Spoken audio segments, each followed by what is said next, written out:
I get questions all the time from parents who are exploring therapy, who are interested in the play therapy model, and they just are curious how it works, what they can expect, what the benefits are, what the outcomes are universally of play therapy. And so in this video, I wanted to share with you the 4 major outcomes of play therapy, regardless of why the child is involved in the process in the first place. So understandably, you might have an adjustment issue with one child where they're dealing with the birth of a new sibling, which would be very different than a child who has been through some kind of traumatic experience or some type of abusive situation. Then you have children who are struggling academically versus children who are struggling socially. So there's a whole range of reasons why a child begins therapy. But there are 4 outcomes that are universal because of the play therapy process, regardless of the presenting concerns for a specific child. So let me break those down for you and help you understand what those look like. So the first is increased regulation. And that is across all spectra. What I mean by that is there's lots of different reasons why a child can become dysregulated, and you often see evidence of dysregulation in lots of different arenas. So when I say increased regulation, that is psychological, mental, social, academic. There's all kinds of facets to where everything just kind of levels out. And I typically draw this for parents, but I'll kind of give you a visual representation here.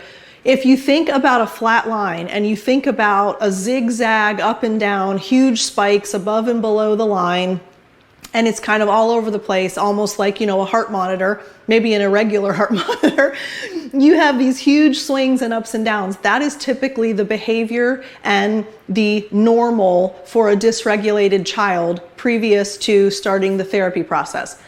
Once the therapy process does what it does and they begin to regulate better, they tend to have more of a wave where there's small ups and downs and it's curved and it kind of stays very close to the midline. So whereas before, here's midline, you have these huge spikes up and down. After therapy, it's more like a wave where it just kind of stays centered. Why is that? Because the child learns how to self-control, how to self-regulate, and every child works toward balance. So the huge swings, the huge ups and downs, the huge emotional upheaval, all of that is from a child that cannot control themselves, and they are affected by their circumstances. So when a child develops regulation, nothing phases them like it used to. So the severity is lessened, the frequency is reduced, the huge spikes are kind of leveled out, and you just get a more calm, centered, balanced child. Of course, there are still ups and downs, but everything just stays more balanced. So increased regulation is outcome number 1. Outcome number 2 is increased worldview. Now, a lot of times kids, until about the age of 12 or 13, they do not develop abstract reasoning skills. So every once in a while you have a child who's a little bit younger or a little bit older that can get there, but it's usually in that 12 or 13-year-old range. So when you're looking at a child that doesn't have abstract reasoning, it's very difficult for them to have appropriate worldview. What I mean by that is they're here and now, they respond in the moment, governed by their feelings, whatever the emotion feels, they act. So therefore, they're impulsive, they're spontaneous, they don't think through things, they're not cognitive, they're not rational. So as a result of therapy, they begin to think through, yes, I want to pick this up and throw it across the room because I'm so mad, but it might hurt someone, it might have a consequence I don't like. It may affect the future. There might be an outcome that I didn't want. So they begin to connect that actions have consequences. And they learn that what I choose to do in this moment has a ripple effect beyond the here and now. So it's another area of self-regulation, but it's broadened out to understand that it's not just all about them in the moment. It's about other people and the environment and the circumstances in the situation. So that's outcome number 2. Outcome number 3 is increased emotional vocabulary. So this is a monumental gain for kids because children do not come out of the womb understanding their emotions. It is a learned process. And what you need to know is that children have a two-part development of emotional vocabulary. Well, humans do, but specifically in terms of play therapy in children, they have to accurately identify their feeling first, and then they effectively communicate the feeling to communicate their needs. So essentially, if you have someone who is an adult and gets really angry and punches their fist through the wall, they don't have a healthy emotional vocabulary because they either did not understand their feeling or they did not effectively communicate their feeling. So that is learned, it's developed, and the play therapy process gives kids the opportunity to learn how to identify what they're feeling and then express it. And the greater good of that is no one can ever meet your needs unless you're able to express what those needs are. So when a child says, "Oh, when I was in the playroom and I felt this way, Miss Brenna told me that I was nervous. So now I can accurately identify this feeling as being nervous."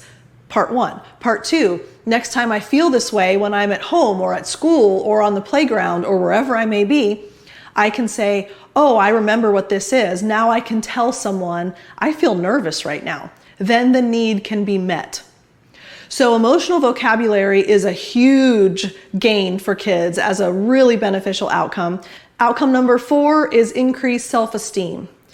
And as I've mentioned in other videos and in my podcasts, play therapy works as one issue sparks work on all of the rest. So self-esteem is one of those concepts and outcomes that we watch for that are so beneficial because it really is one of the huge influencers of all of the rest of the progress. Because as a child starts to feel better about themselves, as they learn that they're capable, that they can trust themselves, that they're competent, that they have coping skills, that they are resilient, that they can figure out how to handle a situation, you start believing those things about yourself, everything seems easier. Everything doesn't seem as overwhelming. So you can see how the increased self-confidence and self-esteem and self-worth infiltrates every other aspect of the child's world. So obviously expressing their emotions becomes easier, understanding worldview becomes easier, regulating becomes easier, all because they have a different view of what they're capable of. And the power of development of self is that they no longer have to believe that they are at the mercy of their circumstances or that they are the victim in whatever situation they find themselves in. What I mean by that is when you don't have a good sense of who you are, you don't trust yourself and believe in yourself to handle whatever that is. So you live in a constant state of what if? What if that happens? What if that doesn't go well? What if I get in trouble? What if, fill in the blank, whatever the what ifs are, it's a constant state of fear and worry and unknown. And that confusion leads to, I don't know that I can handle this, so I'm constantly in fear of it. Conversely, when a child starts to say, I'm smart, I'm capable, I can do this, I have problem-solving skills, I am capable, I have coping, I have resilience, you fill in all of those things, and all of a sudden they'll say, well, I don't want that to happen, but if it does happen, I'll be okay. I'll be able to handle it. I'll figure it out. I'll solve the problem. So it's a huge shift in philosophy of the world. And kids develop a sense of the world based on what they believe about themselves, about others, about the nature of living. So all of those experiences come together, and imagine what it would be like if you knew that 6 months down the road, your child had developed those 4 things. They'd better regulate, they'd have a better worldview, they'd have better self-confidence, and they'd have a better emotional vocabulary. What would that look like in your family? What would that look like for you as a parent? How would your child feel differently? How would your child view the world? Those are incredible gains to a child who's going to grow up and become an adult. And as parents, as adults in our child's lives, I think our greatest desire for them is to have them turn into happy adults. And wouldn't we say that those 4 foundational principles and levels of growth would set kids up to not only be happy kids, but also happy kids who become happy adults? So one of the many reasons why I love play therapy and love what I do, it is so helpful, it is so effective, and it creates these amazing gains and benefits for kids at a level that is easy for them, it's appropriate for them, and it's just a natural unfolding as they play.